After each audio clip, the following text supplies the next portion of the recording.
Okay.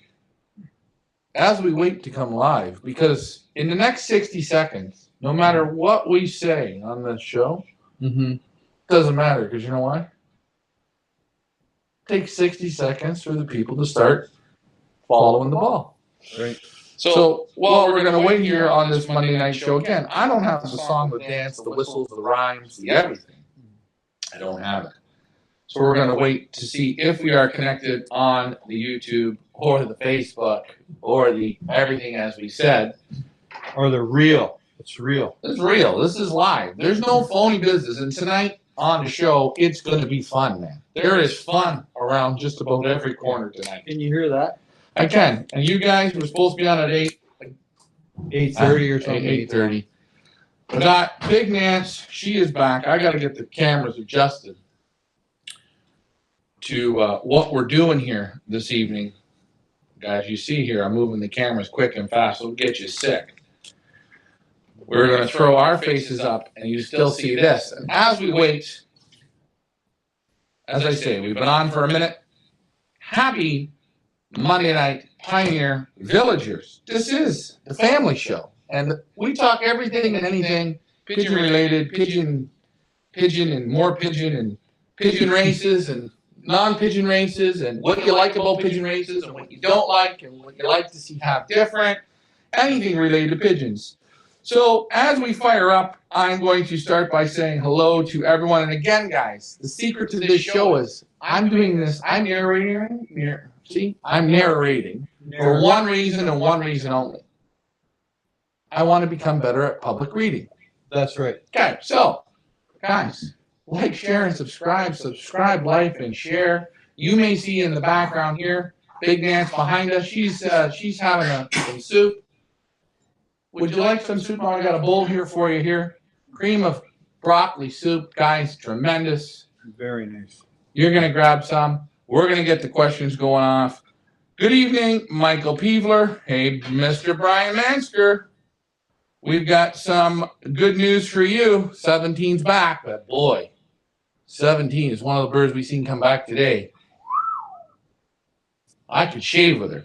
But hey, we're going to get to that in a bit. You mean she's lost so much body? Skinny. Yeah. Well, I'm teaching the new people here, and that's the other great thing about people tuning into this show. The new guys, They don't know what that term means. Right, and for a new guy watching, what does that mean? You can shave with it. What does that mean? Ask that question. The keel, they lost so much body. The keel is just... Let the people on the show ask. Ask the question. Okay. Let the people on the show ask. William, what is up? What's up, Brian? Great race. You're on, but no video. Uh-oh. I think we are on. I think you guys can see us. If somebody is watching, let me know if you can see us. Good evening, Brian Mansker, David Tracy. Journey made it back. A little echo. Always a little bit of an echo. Let's see if we can get rid of the echo. Let's see if we can get rid of that echo. What else? Good evening. Slight echo. Let me know if that's better. Josh Tribley, a bit of an echo. Man, I hate the echo. Oh, that'll fix the echo. We got rid of the echo now. I always forget to push that button. Still learning as we go. Hey, guys, there's the man. Congratulations, Grant Wilson. Stay tuned tonight from Australia. You are going to see your second-place bird from the weekend. Congratulations on that. Video's on. Okay. Echo, still echo. Lots of echo. You're good now. Okay, we're good now. We know we're good. Yeah, all better. Sorry, guys. I forget to always hit. There's a button on here that I got to hit, and I never hit it, and I screw it up, and away we go. So we are going to start tonight. We're going to start talking pigeons right from the word go. Fun thing. Sometimes we say, well, what are we going to talk about in this show? Last week we had a great discussion with the pox. That was great. And we had a video that went along with it. You had some comments today. Somebody had sent you a text message with some pigeon-related questions. Probably if you give me your phone, I can read the questions. But before we get into that, Ricky, you can pass me your phone. Come on, send it over. We're going to have a little, I think a little beverage challenge. So what I'd like you to do is go into the fridge and the freezer while I get your phone set up and while the people get on. And I want you to pick a beverage out.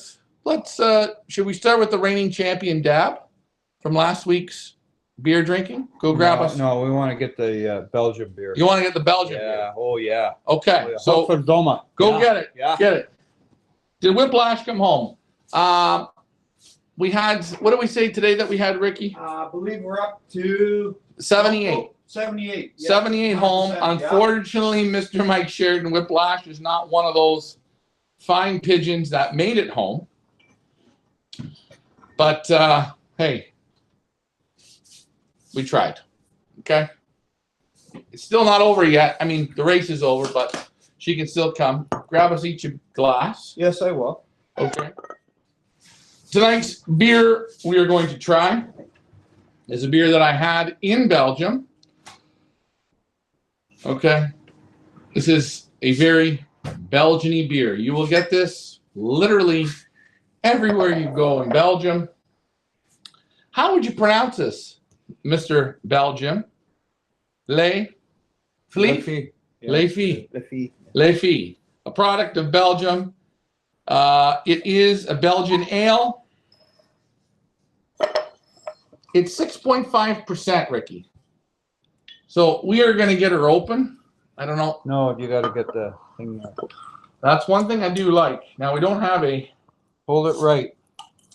She's gonna. That's for you, boy. Oh, thank you. Okay. And that's for me. Now we're pouring this into a nice chilled glass. Nice chill glass. And again, This is a beautiful get some head on that beer. brown beer. She's a beauty. I'm going with lots of head today. Look at this. Look at the type of head See, this thing. I pour the proper head. You never pour it like that, man. You go like this. You don't Okay. worry about how I do it. No, I've been in the month. And it's gonna let it sit for a minute here. Now just take a look. Now I just poured this whole you nice bottle. You did of good. beer, You did good. and that's the perfect head you want. Not the On shit the like I side. did. Okay, That's So- how I did it. You can see see it? 1 versus 2. There you go. Hold on, you can't just drink it yet. You can't even wait. I just want to smell it. It's a very nice smelling beer. Take a look. Again, if you guys have ever had this, let me know. Now you still pouring that? You're Yeah, gonna be here I till really- tomorrow trying to pour that. I really screwed it up. God, I'm gonna have to let it sit. Okay, hello from Cuba. Did Whiplash come home? No. Hey, everyone from New Jersey. Hey, Jay-Z. Hope you're doing good. Make sure you have yourself a drink. Good. Catch a buzz, and everything will be good tonight. Okay? I like that. I noticed all your birds almost made it, David Tracy. Yes. So we want to first talk about race, or I think it was an interesting comment someone said to you today. Now, I can read it. I'm not gonna name names. What was it say? Do you want me to find it? I got it right here. So a gentleman wrote Ricky this First morning. of all, cheers. I didn't get a shot to drink it. My head hasn't No, settled. yeah, right. So Will I she can't, settle? I can't wait for you because I'm going to Cheers. be waiting here All until right. tomorrow. God, it's a damn good beer. Oh, that's a good beer. Oh, That is very, very nice. oh.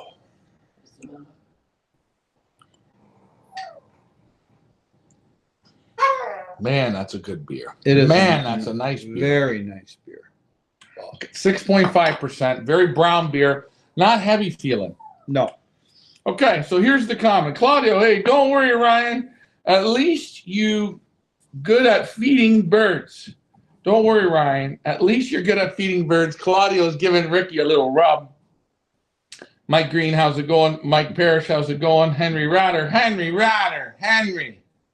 Henry, we're disappointed at you, boy. Jeffrey came home and you weren't here. Michael, Baloney was there and you weren't there. Henry, you want to win these races. You ask Claudio, you got to show up. You got to show up, Mr. Henry. Do we want to talk about the race first? No, you were reading a Okay. comment there. And I we can get back to the race here in a I don't moment. like to see a change. Your Too many gears. frame of mind. Okay, so this is a comment, guys, and I'm sure lots of people have it.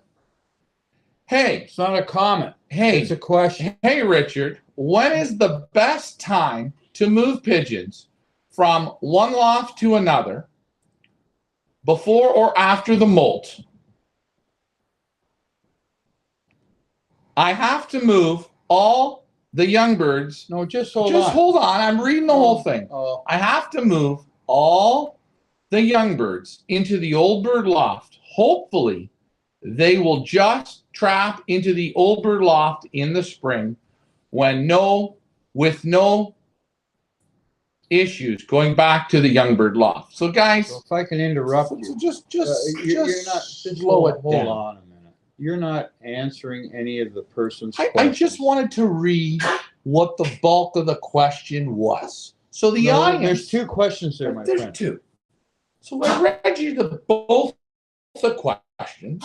So you, Mr. Ricky 7, which you're not I 7. don't want you to give me any kind of a name. So you can hear the question, and the audience knows where we're coming from the question. I would do a question and answer right from start to finish.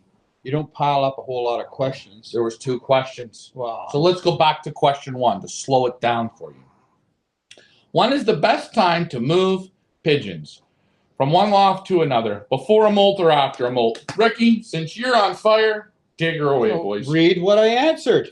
Oh, I text the I'm gentleman not back. reading this. Give me your answer. My answer is Jesus.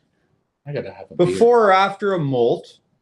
I would do it after the molt because when you move a bird, when it's in the middle of a molt, you create a stress on the bird. And when you create that stress, the molt does not come in 100% the way you want it. So you have to think of that molt, right? And actually, I don't even like moving pigeons into another loft or another section. I like to keep them where they were weaned, Raised. where they were raced, completed the race, program, and left there. Don't move them. Put your nest boxes in next year, or have boxes so they can feel comfortable. How do you feel when you move from one house to another? You feel more comfortable if you're raised in that house and not moved. And after 4 years of breeding in that section, then I keep them for stock. That's the way I do it. So I told this person here, wait till the molt's over. Same as your old birds. It's very hard to separate them when they're at the end of the races and they're still molting. You take away the hen and the cock, split them, they get depressed. It makes stress. So basically, the answer is let the young pigeons. If you're going to move the young pigeons into the old race loft or to the breeding loft, let them finish through their molt. Let them get that done so they don't have any screw up in the brain. Excuse me, young pigeons into the flying loft. Take your young pigeons. If you've got 2 lofts, a young bird race loft and an old bird race loft, finish them in the young bird race loft, their molt.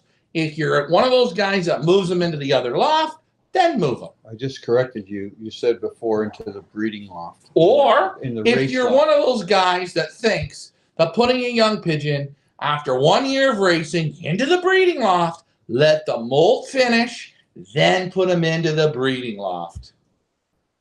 That's what I said. You got that?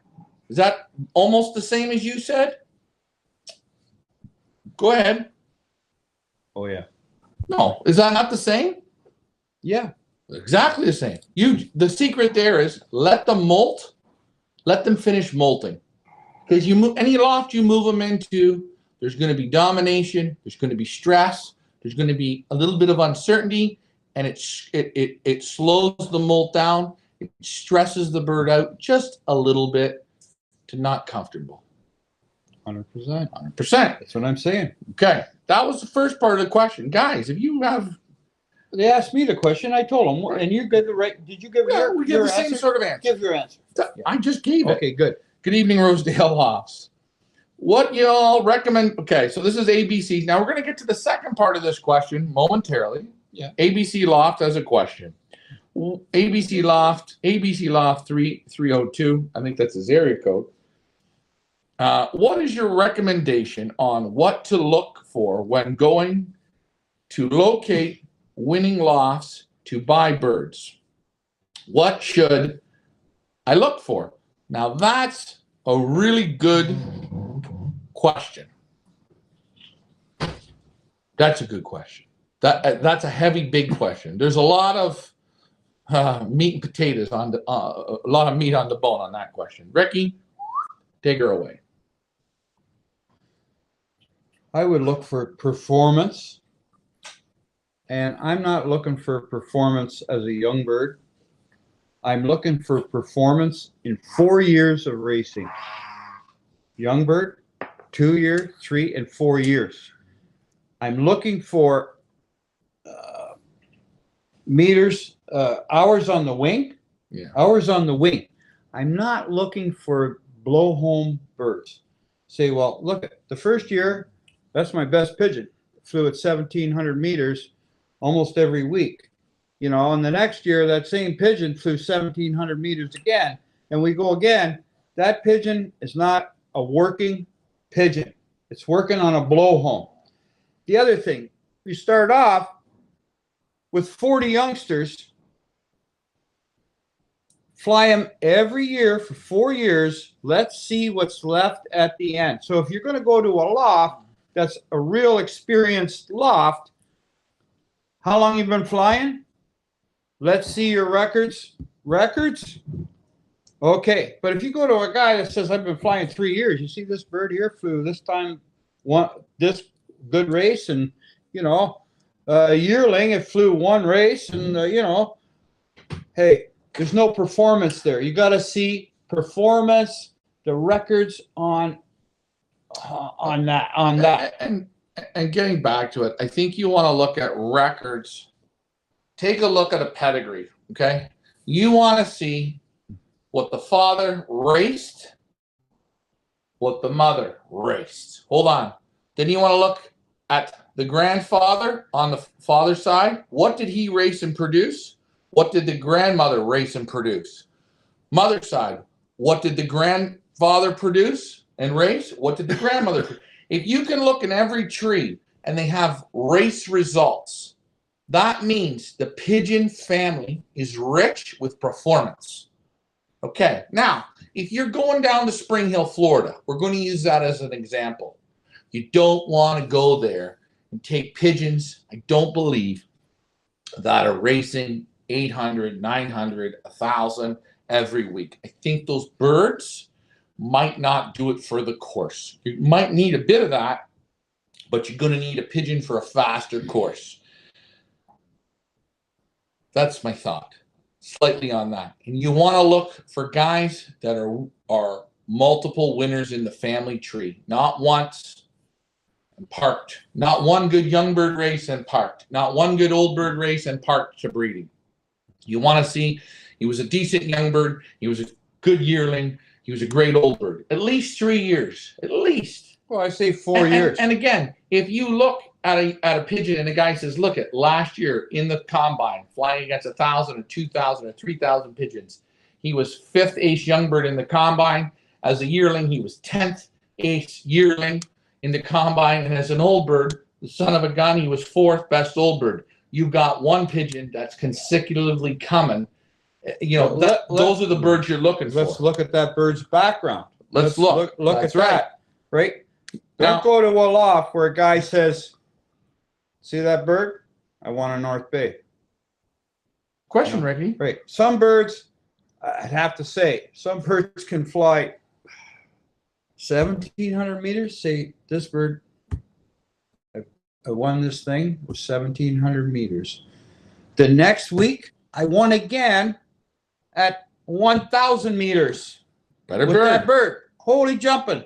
Then, yeah. So you're seeing that bird, right? Hey, You know, that's the way I look at it. And again, guys, there's nothing wrong with 17, 1,800 yards, 16, 1,500. There's nothing wrong with fast races. But if you can find those pigeons that can do 1,000, do 1,200, do 1,400, and do a 1,700, and they're up there scoring, you've got what we call a real damn diverse machine of a pigeon. You give him the wind in the face, he comes. You give him a crosswind, he comes. You give him the wind up his butt, blowing him, he comes. That's what you want to build on. Yeah. Okay. And that's why a lot of the people talked very highly about those Gabby Van Den Abele birds, because they could handle it. The Van Loons could handle that. Not every breed of pigeon handles it. Do you want to know why those birds can handle that? The I know Gabbies? what you're going to say. The Gabbies? Because Gabby, he took the darn bird, put him into the tailwind. Then he took the same bird the week after, threw him into a headwind, threw him into the heat, threw him into a crosswind. And the basket was the one the cultivating. that did a lot of cultivating for him. He's going, oh, the basket. Like, for example, I raised 36 young birds out of one group that I have. Mm-hmm. Right now, I have 12 left this year. Mm-hmm. 12 left of those youngsters. Right? Next year, I fly them again. Next year, I'm going to have, out of 12, I might have 8 left. Yeah. The year after I fly them, bang, I'm going to be down to maybe 5, maybe 3 left. And I put them into any kind of situation, overcast, headwind, Right. rain, all this shit. You play the game. Yeah. You know, I gotta say one thing about Claudio. Mm-hmm. And there's some more comments here, and we're gonna get to you guys. Just 1 second. Okay. I'm gonna talk about Claudio. Right. Claudio came here on the weekend. It was nice to see him. He brought his son, which was good. He had a fun time. He's been in pigeons 2 years. I can tell the guy's enjoying it. Mm-hmm. He got a great attitude. I can tell he's very good at listening. Like, he likes to listen. He's learning. You can see him soaking up things as a sponge. I hate to say it to Claudio, but his son is going to be a lot better pigeon flyer than he His is. son will be better, yeah. But he bought a bird off the Seagull, a young pigeon, and he paid good money for the pigeon. Yeah. And it was cute. He bought it in the spring. He came and he picked it out, and it was beautiful. Boy, she was nice. He took the bird home, and he put it in with his young birds, and he broke it with his young birds. Again, it was a baby, just a squeaker when he picked it up. Youngster, yeah. And he let the bird out, and he said, he says, yeah, Ryan, I seen him 2 months later. He come back over. Yeah. He says, oh, Ryan, I got that bird out. It's loft flying good. I said, oh, yeah. He said to me, and I almost fell on the floor. He said, I got it already out to 70 miles. And I says, oh, yeah, what are you doing? And he goes, well, I just didn't want to lose it in case it gets out. Sometimes you let out a bird that you bought, and it never comes back. He raced it all season. Yeah, until the last race. Then he cut it back. He stopped. And you know what? I'm saying, for what he paid and for the background on that, he actually proved the bird, semi-proved it. To himself. Now, proved it. what was the only thing he did wrong? That bird is super inbred. You know what he should have done? That's off Go one more. Okay. We don't have to get into what the bird was. Yeah. But go again. Take it to the next race. If you've went this far, go again. I don't expect the pigeon to fly like that, the Okay. way it did, the way it's inbred.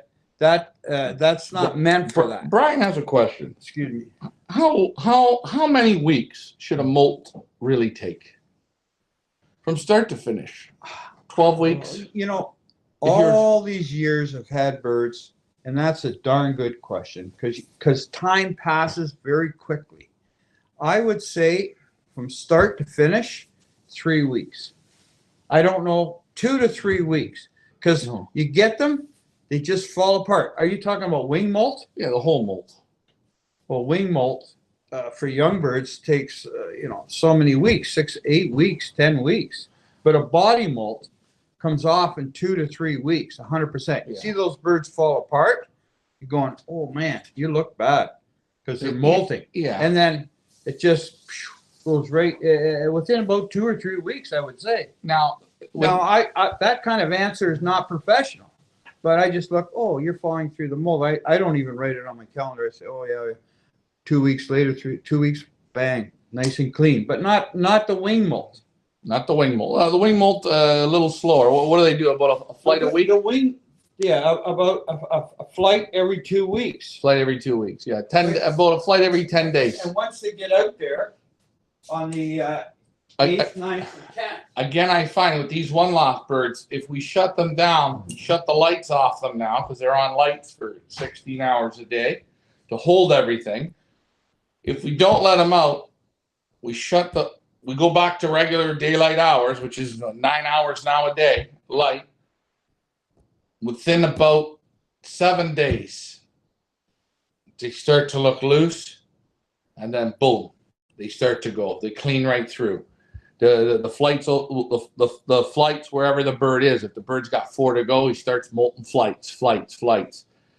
You see that. Dominic Zerlinga, it was great to see you on Saturday.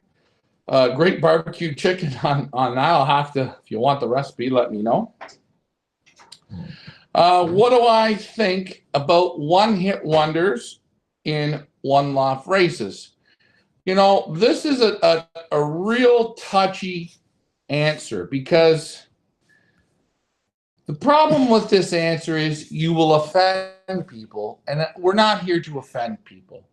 I have had one-loft races where I've had ace point pigeons or ace average speed pigeons, and we've brought them back. It depends on the race. The birds can be good. And what do I mean depends by the race?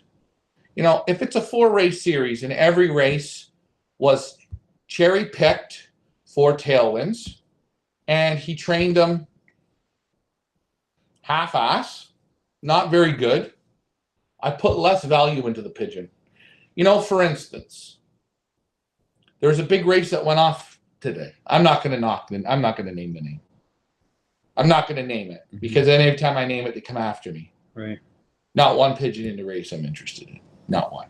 There's not one because the prize money that the birds had to win today and the ace pigeons and all that jazz, there wasn't world-class training behind them.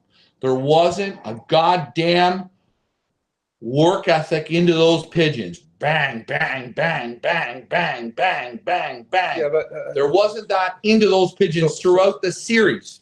And when I look at it, there's going to be a lot of money dumped on those pigeons. And guess what? There's good breeders in there. But you're going to really have to buy quite a few. Please stop the dog. I think whoever said that was, what do you think about a one-time winner? I won't buy it. In a one-loft race. Excuse me. I'm going to answer. Okay. I do not, I think, great. That means nothing to me. No, I know, excuse me. I know some years ago, time's past now, but with that Miss San Diego pigeon that we had, we send it. No, the dog wants to go to bed. Go take care of the dog, okay. and then put that dog upstairs, and then we'll continue this. Okay. And I'll. She wants to watch TV. Okay, I don't care where you put her. Stick her in the trunk. Okay. One-time wonders, I haven't found much success with them. If you get a one-time wonder and it's won you $8,000, $3,000,